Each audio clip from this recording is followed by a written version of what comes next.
যে 5টি হাদিস 5 লক্ষ হাদিসের মাত্রা, তার মধ্যে একটি হাদিস হলো ইন্নামাল আমালু বিন্নিয়াত। এমন কোন কাজ নাই যে আজকের এই শত শত হাজার হাজার জনতার ভিতরে আমি একটি আহ্বান রাখবো, আমরা যে নেক কাজই করি, কোরবানি করি আর যাই করি আর নাই করি, প্রত্যেক কাজের ক্ষেত্রে আমরা আমাদের নিয়তকে স্বচ্ছ রাখবো।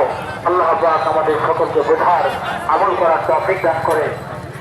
এখন মাঠ কর্তৃপক্ষ থেকে আপনাদের মাঝে বক্তব্যের কথা বলবেন, এরপরে আশা করি সময়ে আমাদের ঈদুল আজহার জামাত শুরু হবে। ওয়াকির দাওয়ানা আলহামদুলিল্লাহি রাব্বিল আলামিন। আসসালামু আলাইকুম ওয়া রাহমাতুল্লাহ।